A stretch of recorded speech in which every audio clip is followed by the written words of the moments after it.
Many organizations, if not all, are currently transforming their IT operating model, modernizing and changing the way they work, using Agile, continuous delivery, and DevOps. And at the same time, in this journey, traditional IT service management practices are being challenged for their relevance.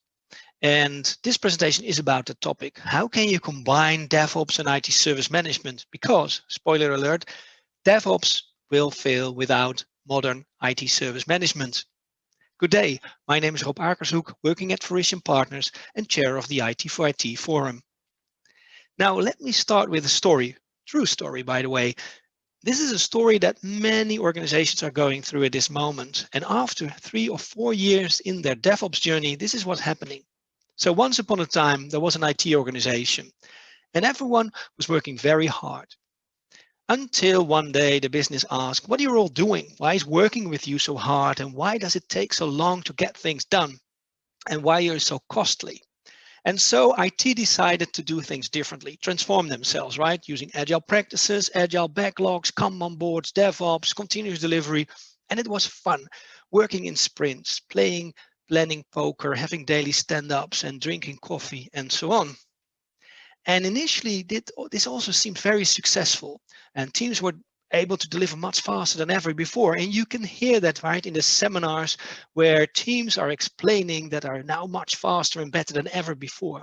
But actually, after a while, the business is still coming back and say, I know you're all busy working on your backlogs and so on, but when do I get what I've asked for? And after a while, we realized that we missed something. We still are not able to demonstrate value to the business. We even don't know what service we deliver. And everyone is still working very hard on their backlogs with all the stories and features, and maybe they put it on a wall like this. And that's a challenge. And I can assure you that's happening in many organizations at this moment. So let's look at the storyboard of this presentation. First, we'll look at the changing IT operating model. So what's changing and how is service management being challenged there? Then we look at some of the challenges with DevOps. And then I'm going to reveal the secret to success. This is the most important ingredient you need in your IT organization to be successful. And then we look at how do you create a future-proof operating model by combining DevOps and IT service management. And then I'm going to look into some of the integration scenarios. How do you see DevOps and IT service management practices working together?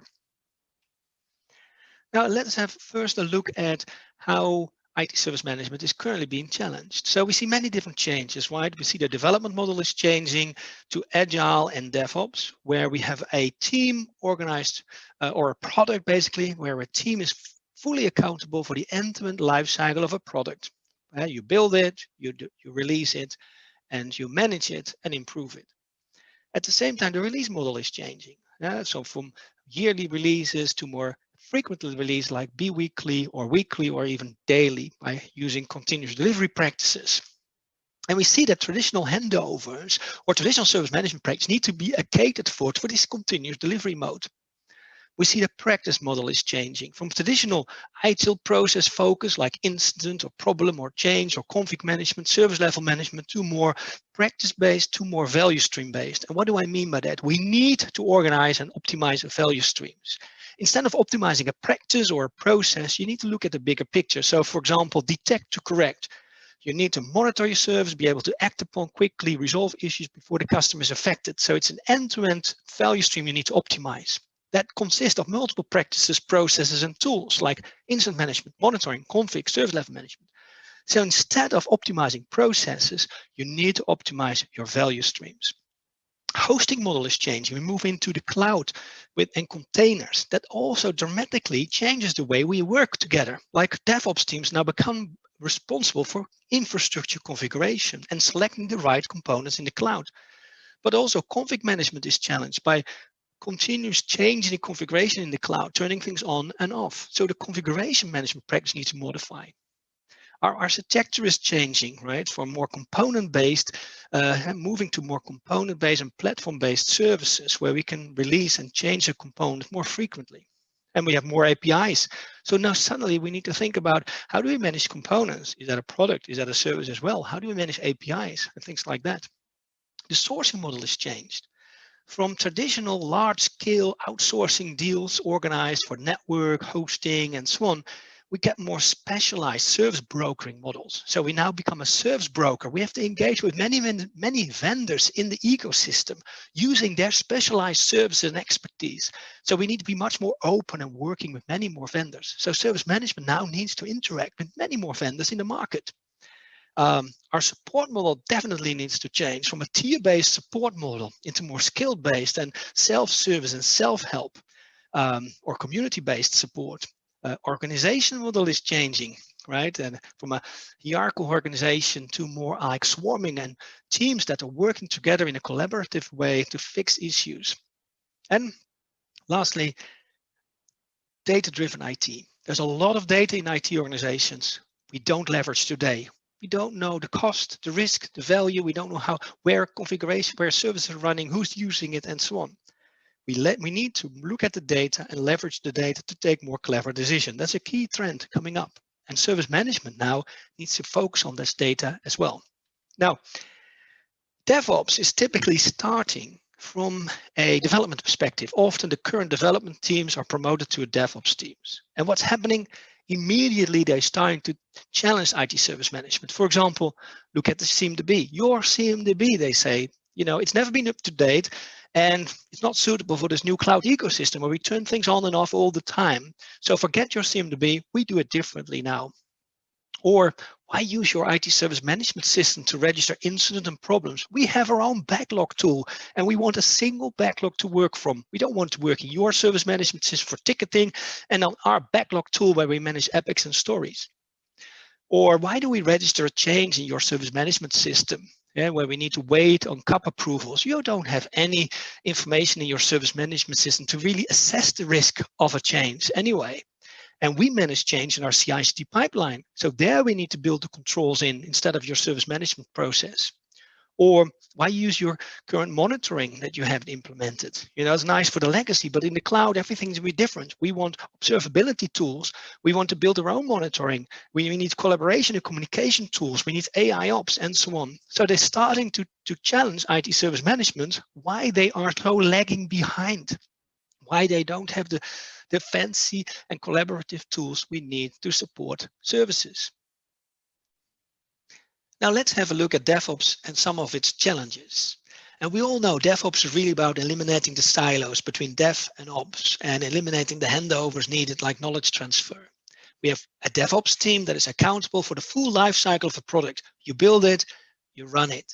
So you're accountable for the performance, the cost, the risk. So you build monitoring into the product, you build security into it, everything you needed to manage this full life cycle of the product.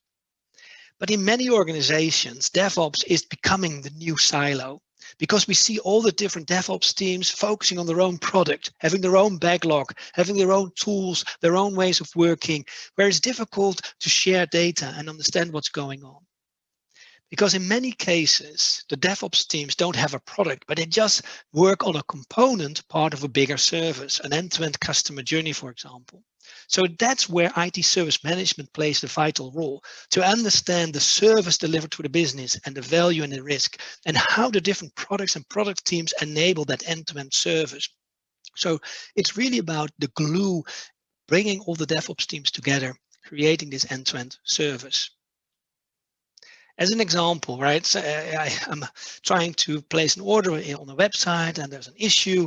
So I chat with the service desk and they say, well, maybe it's our portal DevOps team that has an issue, or maybe it's the fulfillment DevOps team. We've got a separate feature team working on the fulfillment, or maybe it's the inventory DevOps team, or maybe it's our payment DevOps team that has the issue because, yeah, we recently have an update in our payment component, or maybe it's our logistic DevOps team. So it could be our integration DevOps teams, and then you could ask, but aren't you part of the same team? No, I'm just part of or responsible for customer excellence. And that's what's happening, right? Different DevOps teams need to work together. So you need service management to overarch all these kind of challenges and issues, like for if there's a major incident or optimizing the end-to-end customer journey.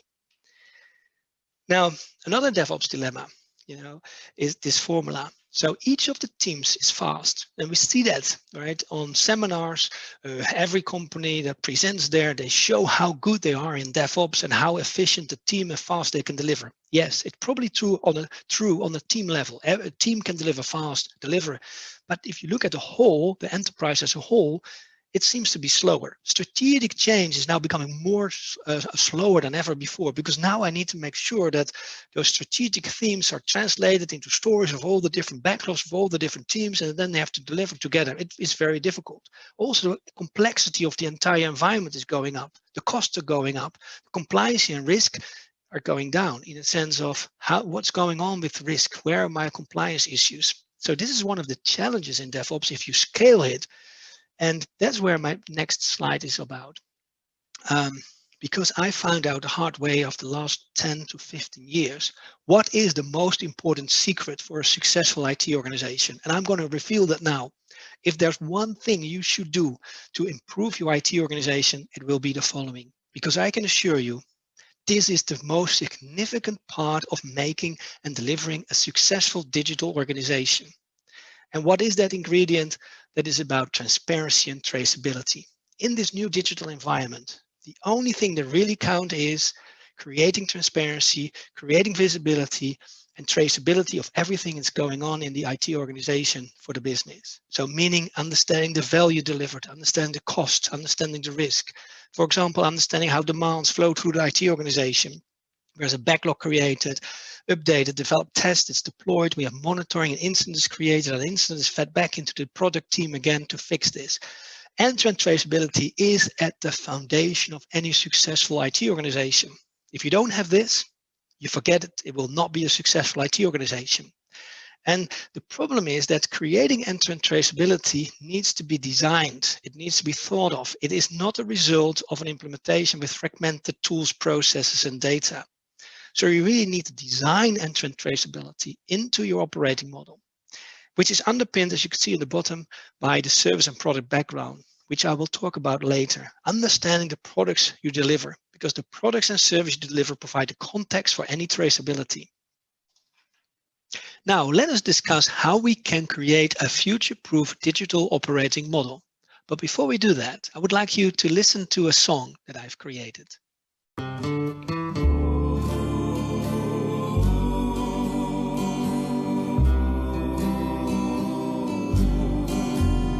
Is your IT too slow and your cost much too high? Are you sorry you're causing incidents? Is your data incomplete?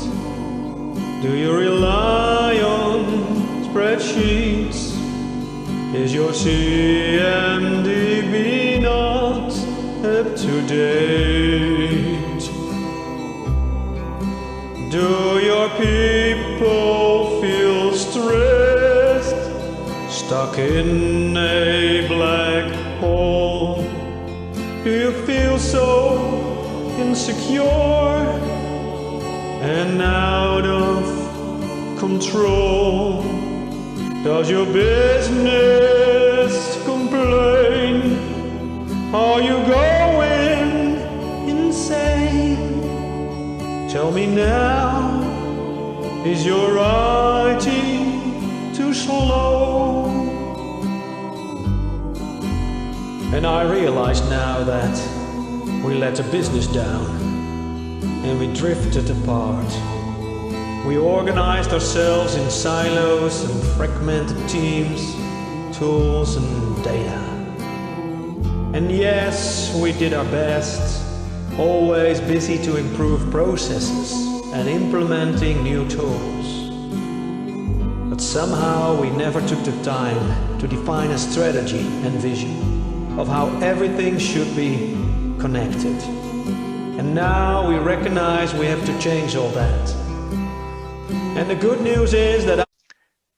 Yes, and what is the good news? The good news is I'm going to walk you through what is needed to create your new digital operating model.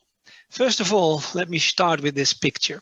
So creating a new operating model really is about reinventing the way we work, organized around the product and value streams, shift left, DevOps, Agile.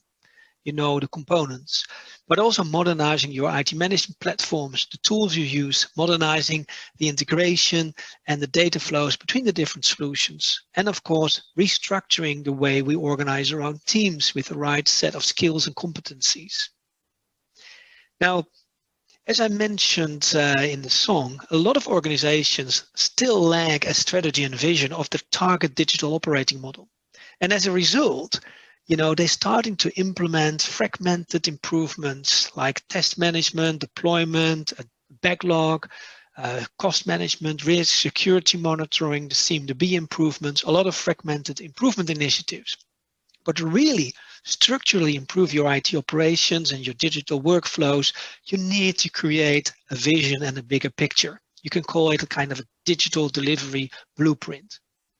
Because if you don't have that, it probably falls apart and it is not very well connected, as you can see in this diagram. This will happen without a good plan. Now, the IT organization has many different practices that we use nowadays, right? So the enterprise architects, they use Toga, for example, and we still have traditional projects using Prince or PMI. The DevOps teams with Scrum and Agile practices, continuous delivery, and we still have our traditional service management practices such as ITIL, and of course security has its own silo with other practices like ISO or NIST. And what we really need to do is create this integrated, streamlined delivery model, combining practices into this operating model.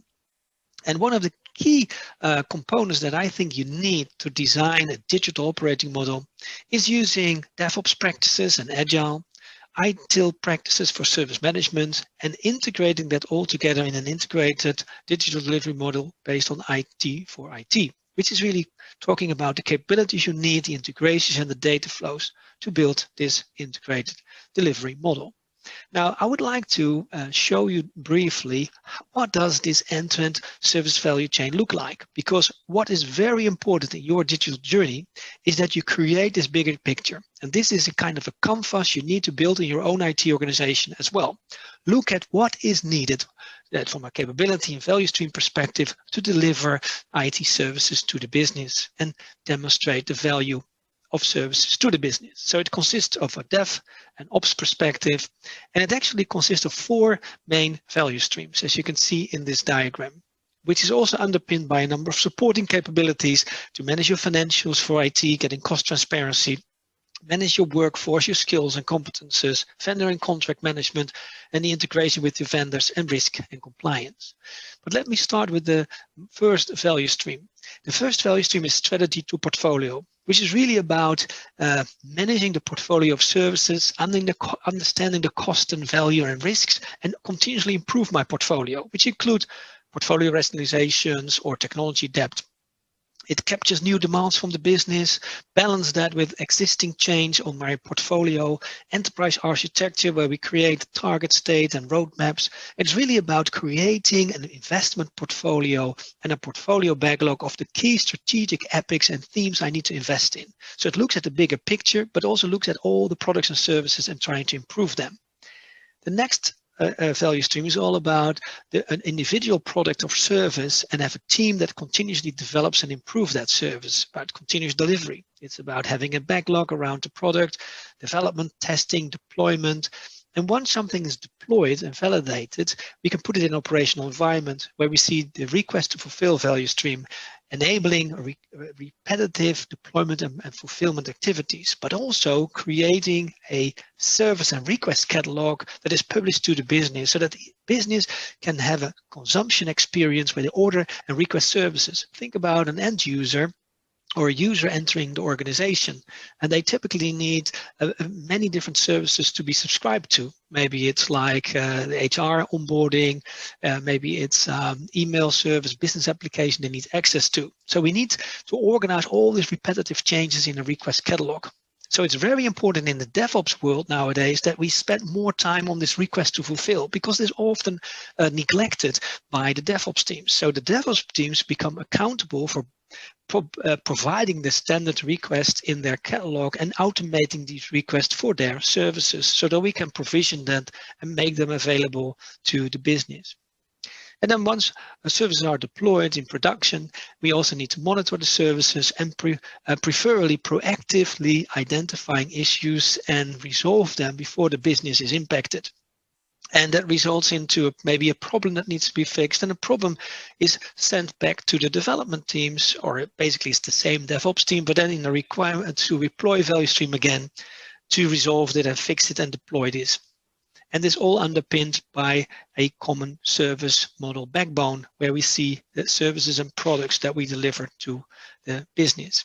Now, summarizing, you need to really create these 4 value streams in your own IT organization, understanding the tools, the practices, the data, and the components you need to deliver this. So these 4 value streams is really about organizing around the demands that we come from the business, the features requests, the requests from a catalog and incidents, and optimizing these different journeys.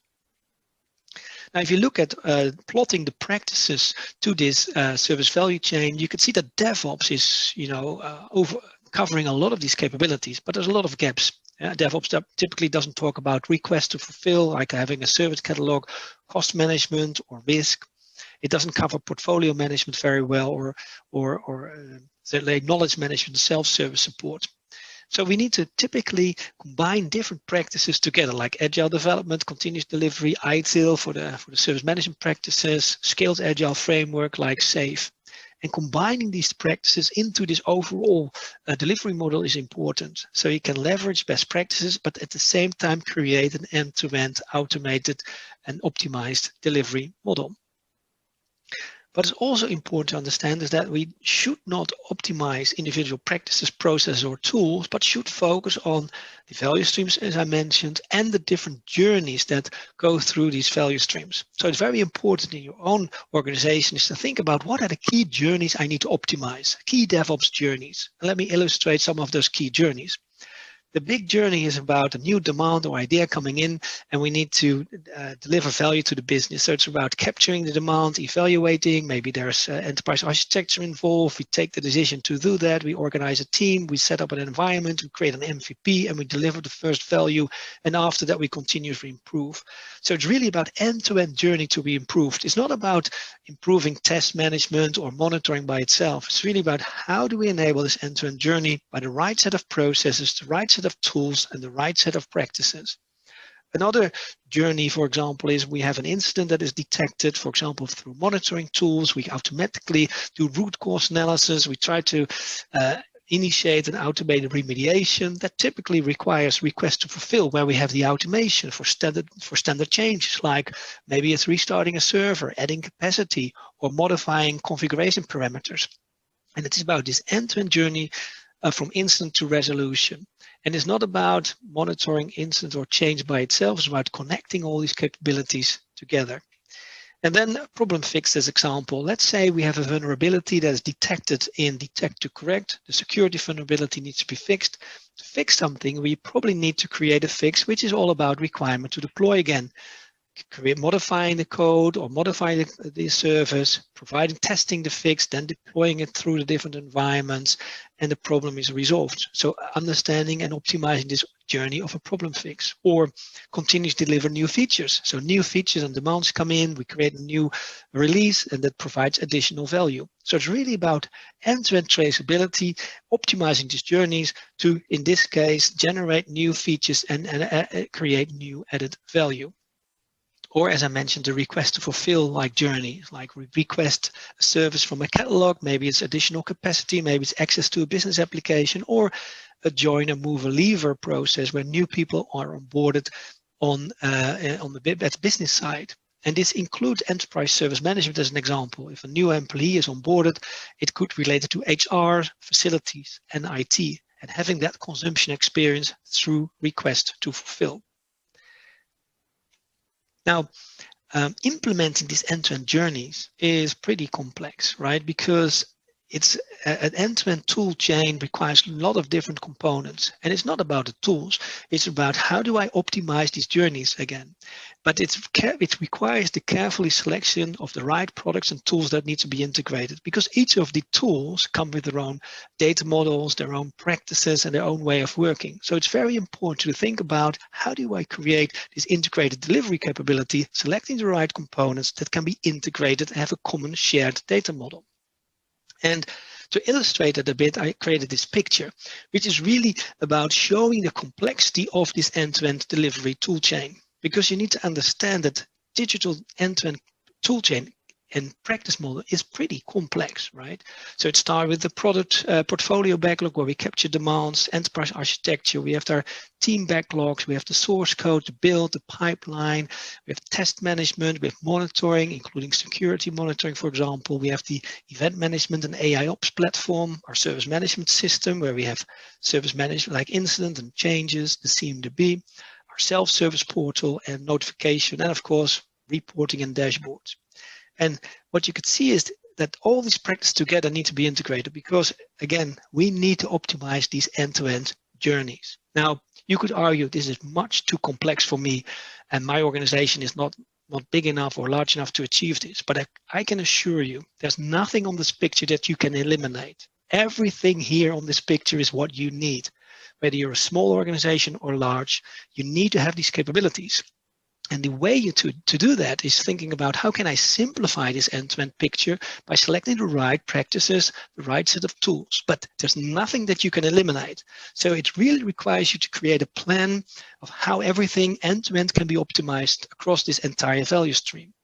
This means, again, you need to think about an architecture, you need to think about a blueprint, and you need to carefully design end-to-end traceability again through all these different practices and tools. If you don't do that, if you don't see the bigger picture, and you're not all at the same page with all the different teams involved in this journey, you will probably fail, because creating this, as you could see in this picture, is complex. And that requires co-creation and working with all the different teams together to create this integrated digital delivery pipeline. Wow, that's just a lot to process, right? A lot of information. But it's really important to understand that you need to optimize your end-to-end digital delivery capability. That means you need to optimize your value streams and the journeys in an end-to-end way. And that requires orchestration. And IT service management could be that orchestrator, enabling end-to-end flow. Now, what is the foundation for any successful digital journey? That is the service and product backbone. And what do I mean by that is identifying all the products and services I have that enables value for my business. And that's another aspect in IT that we never seem to agree on. What is it? Is it an application? Is it a product? Is it a service? What are those services? But it is so fundamental. So we create, or we need to create, across development and operations, across DevOps and IT service management, a common taxonomy of our products and services. And that requires to create an integrated backbone, or a service and product backbone, which is underpinning everything we do in IT. So that starts with understanding the business model. What are my value streams and capabilities? Understanding the products and services that enable those, and then identifying the product owners and the teams that deliver these services. And of course, understanding the offerings in the catalog and configurations. Where are the services running? What resources are used? And this system of record is underpinning everything. It provides actually the context of anything we do, whether new demands come in on strategy portfolio, or new features coming in, or new requests from the catalog, or incidents that are being detected, or security vulnerabilities. Everything needs to be linked to this context, which is so important to get transparency and traceability. And that also means agreeing on, okay, maybe in development we call it a product, but once deployed, the instances are provided as a service. So product and service taxonomy can be very much aligned in this way. Now, where do you start? Well, as I mentioned, you start with the business model. And this is an example how Adidas has done that. So creating your business capability model and then plot your IT services to it.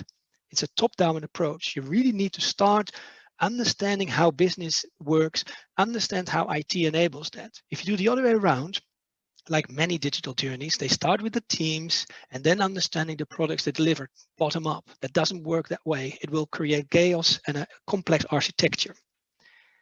Now let's have a look at some of the DevOps integration scenarios. How it will will illustrate how development and ops can work together and how the different integrations and data flows need to be enabled. And this demonstrates also how typically organizations are currently working on this. Now, here you see the development on the left side, ops on the right side.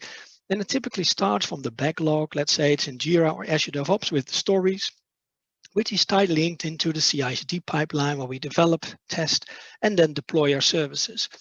And linking into the deployment, it's very important that during deployment, we automatically update the CMDB. Instead of, discovery or after the fact updating the CMDB, now everything needs to be derived from deployment, updating the CMDB, the version has been deployed, automatically create a change. So we have visibility of what is modified and changed. And at the same time we deploy services, we also deploy monitoring. Monitoring needs to be built into the design of your services. Observability, right? Understanding the logs, the metrics, the data. And all the data can come together in a kind of data platform or data lake where we understand what's going on. We can proactively detect issues, understand potential performance degradations. And then we can automatically create an incident, inform a business through the portal, and we can start collaborating and diagnosing issues with the different teams, but leveraging all the data that's been collected. And of course, once we need to finally really resolve the permanent fix, we need a feedback loop to the development teams again, or to the DevOps teams working in their backlog. And this is really about creating this integrated the digital delivery model with the data flows. So it's very important that you orchestrate of how everything needs to be connected. You can think about, yeah, this looks complex, but it's actually the reality out there, right? You need to create a connected digital delivery system. Now, there are also practices that are changing, just illustrating, for example, incident management. Traditional tier-based support models will not work. It is too slow and it has a lot of long lead time and wait times. So what's a model that we probably see occurring in the DevOps mode is a swarming model, where if an incident occurs, we immediately look at the data and say, okay, actually, probably these three teams need to sit together in a virtual room, fix it, and in a few minutes of time, they can leverage the data together, collaborate on the incident, and resolve it.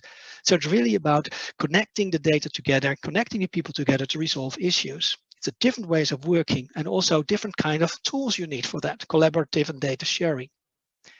Now, finalizing, right? DevOps with or without IT service management. Traditional service management combined with DevOps will fail. It will be slow, bureaucratic, and there's still no visibility. But if you implement DevOps without good service management, it will fail also. It will introduce chaos. There's no visibility. There's probably high cost. So the only way to do it is integrate IT service management in your DevOps practices so that you are able to deliver fast, it is transparent and traceable, and we understand the value that's delivered to the business. So, where to start your digital journey? As I mentioned, it's very important to start with the bigger picture. And you can use the IT for IT standard from the Open Group to build this bigger picture, understanding the capabilities you need, the value streams, and how everything should be connected. Once you have done that, you can plot your own processes, practice, and tools to the model and start your journey. And also, as I mentioned, focusing on the service and product backbone, as you see in the bottom, creating the context for all work and flow of data in the IT organization. This is the only way to create transparency and traceability and to create a successful digital company.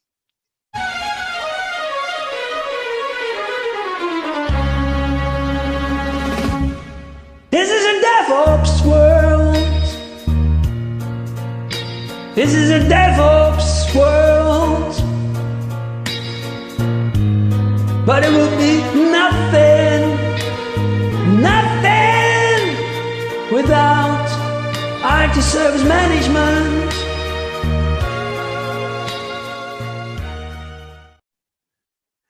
By the way, that was me singing. I hope you enjoyed this presentation. Hopefully you can also apply some of the ideas and materials in this presentation in your own digital journey. Please feel free to contact me with any feedback, ideas, or questions you might have. I'm happy to answer them. And again, I wish you a good digital journey. Thank you.